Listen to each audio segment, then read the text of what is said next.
Listeners, since we recorded the upcoming episode of Rapunzel, we've sadly lost two of the cast members, our beloved Shelley, and more recently, one of our favorites, the great Jenna Rollins.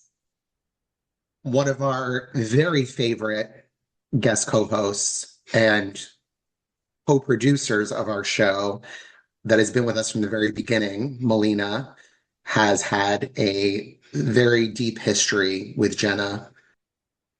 Yeah, so we just wanted to invite Melina to join us and pay a tribute to Jenna. Hello, listeners. Thank you for that lovely introduction, Emily and Eric. So the first time I actually saw Jenna was this episode when I was 7 years old, and it just started a spiral that has continued to this very day.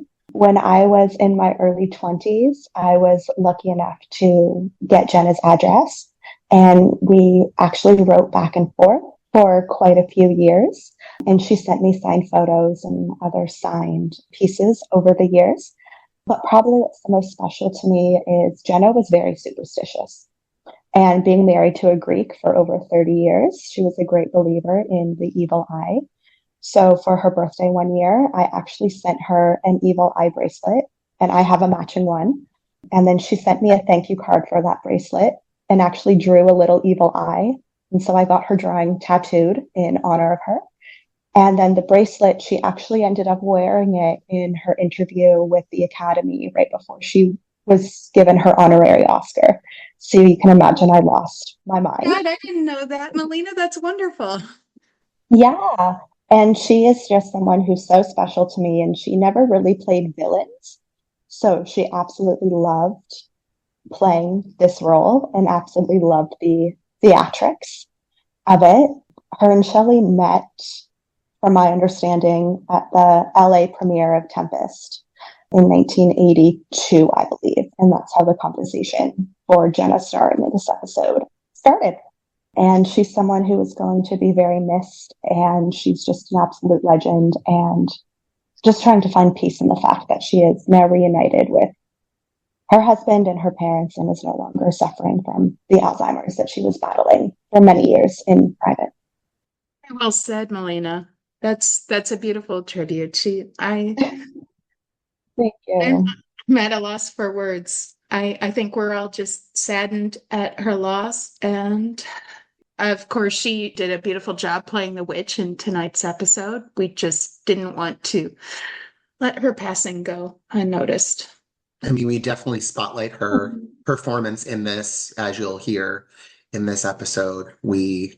That's probably one of my favorite and earliest memories of fairy tale theater was her in this episode as the witch, because it was just everything amazing and awesome and camp and glamorous and beautiful. And you'll hear all the great things we have to say about her very shortly. As far as her acting career, I knew her for many things. Obviously, her other big thing where her son directed her was The Notebook. Mm-hmm. That's very, very famous for today's generation of viewers, I would say. I also really, really loved her. This is probably like a hot take. This is probably like one that not everyone really thinks of when they think of Jenna Rollins, but I loved her in The Skeleton Key with Kate Hudson. And that might have been another situation where she, like, spoiler alert, is kind of a villain. So it's kind of cool to see her stepping back in those. But like, I always really admired her, and I always thought she was amazing in everything she did. So, and there was a few things I've seen, but I always really liked her. Her earlier work, I remember when she was on Alfred Hitchcock Presents. Oh, wow. And and her work with her husband, John Cassavetes. And did I say that right? Yes, you did. Yeah, she was just a great powerhouse of an actress. And we're very proud that one of our beloved friends knew her. So thank you, Melina. We're always sad when we have to do one of these, but I'm glad at least one of us had the honor of knowing her personally and could take the time to talk about her. So thank you, Melina. And with that said, thank you. Thank you, guys, and enjoy this listen. Yeah. And without further ado, here's the episode where we discuss Rapunzel. Thank you.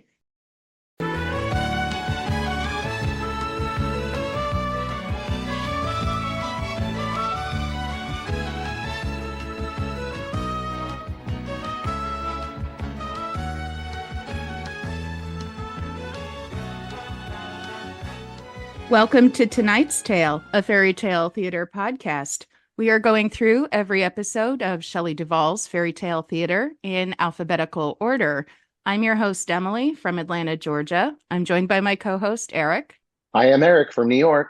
And this month, we're joined by two co-hosts, our friend Doug. Hi, Doug from Australia. And Derek's joining us again. Hi, Derek. Hello, I'm Derek from Orange County, California. Great to have you guys when we review tonight's episode, Rapunzel, which is several people's favorite episode, I think, including you, Eric.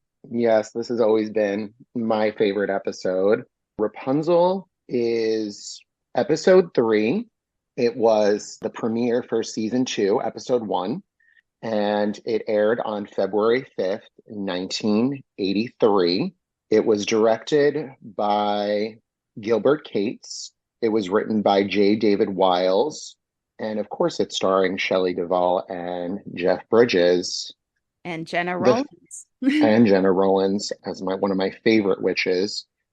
The filming schedule for this was actually filmed on November 15th, 1982 to November 19th, 1982. It's always so crazy to me that the turnaround time was so quick. That's very fast. That they always just film some of these just in a couple of days. And it's wild to me. It just seems so intricate of a series. And it's very interesting to me. Those must have been long days. I'm surprised this is only the 3rd episode. It seems to have come so much further in quality than, wasn't Rumpelstiltskin the 2nd episode? Yes, Rumpelstiltskin was the 2nd episode, yes. Oh, just comparing the sets between these two. Like, you've got the painted flats in Rumpelstiltskin, and then the incredible styling of even just of the tower room in this is so gorgeous. Exactly. But you know what's so funny is that the Frog Prince was the first, Rumpelstiltskin was the 2nd. They actually filmed Hansel and Gretel, and then Jack and the Beanstalk, and then Rapunzel. Really? So they had like some episodes in between there. Yeah. Interesting. It was very cool. Yeah, it's very, very cool. Okay. So what is the very first thing that springs to mind when you think of the episode Rapunzel, Eric? The first thing that springs to mind for me is Jenna Rollins, even though I missed her when I was reading my cast list. She's my favorite part of the episode. Good choice. I think it's very cool to have a witch that is super glamorous and campy and high glam and just fierce. I just think she's so fierce in this. And with the nails, with the makeup, with the hair, with several different hairstyles in one episode, she's just the epitome of everything that is camp, that is glam, that is just, I used to walk around my house going, Rapun, Rapun. I used to love, I was obsessed. So never scared me. She was one of the witches that never scared me, but sorry about that. She never scared me. So I was always very into what Jenna Rollins was serving. And of course, we love Jeff Bridges. He's super dreamy as the prince, and Shelley just looks so beautiful as Rapunzel. So the cast for me just is what I always think of. Well said. Derek? Radishes, that's all I can think of with this episode. That radish montage, I think, is my favorite part. Were you the one that sent me the link of the radish puppet that I got at 2:00 in the morning? I'm like, thank you. I didn't need to sleep tonight. I think that was No, that was me. I was sent the GIF. Yeah, the radish puppet. Thank you, guys. That was creepy. That's definitely the stuff with nightmares. And even a few in a chocolate fondue.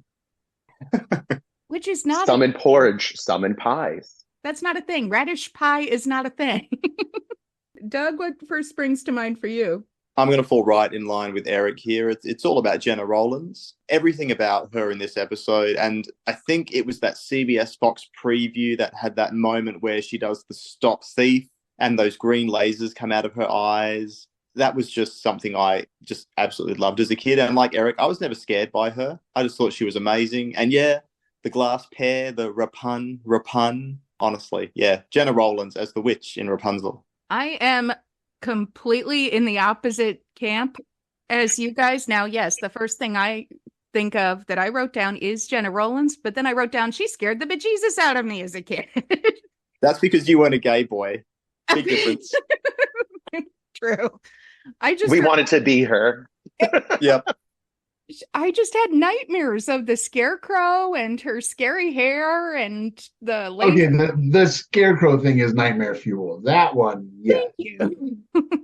Yeah. For the record, I was fine with the scarecrow as well. Okay, well, I was scared and I had a couple nightmares about it, but And I am going to say now, you guys know me, I'm all about the cover art. The Rapunzel cover art for me is the best of the fairy tale theatre cover artwork series. The Gustav Klimt painting The Kiss, which was the inspiration, just everything about that. The setup, the way Jenna Rollins has got her arms stretched out with that like beautiful cape, and the way that the border artwork tied in really well with the Gustav Klimt style. I just thought that was the perfect cover.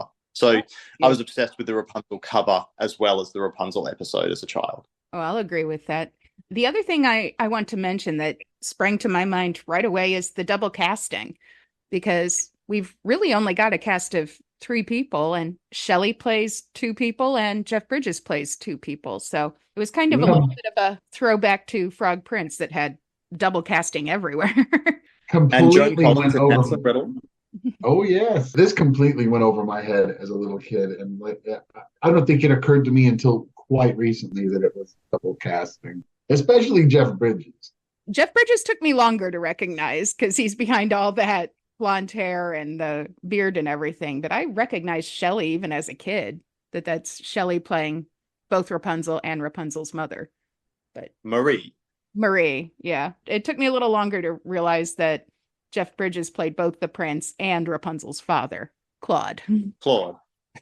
Well, his character acting was so on point for this because you see, even now that I'm older and I'm paying attention, when I was younger, like I said, like you guys said, I was so fooled. I really thought that Marie and Claude were played by totally different people, because I was a little kid. But now, like, you're watching and you realize what a great actor Jeff Bridges is, because like his stance as Claude is totally different.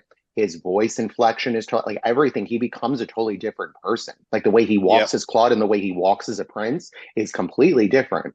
So you do realize what a good actor he is by this, Yeah, that's another reason I think why it took all of us a little bit longer to recognize him, not just because of the makeup, but yeah, he transformed. And yet another example here of how much these people really must have loved what they were doing. This seems like it was so much fun for them. And from things that I've heard, people were begging to be on this show, big name people. So it's just adorable how much they put into it. And our unsung hero, who we don't see but is very much there, is our beautiful narrator, Roddy McDowell, who is one of my favorite character actors. He did a great job as the narrator. I love him. And he did. Oh, yeah, beautiful. Oh, yeah. He did later appear on screen in Shelley's Nightmare Classics, as I recall. So we did finally get to see him on screen. But I remember Roddy McDowell.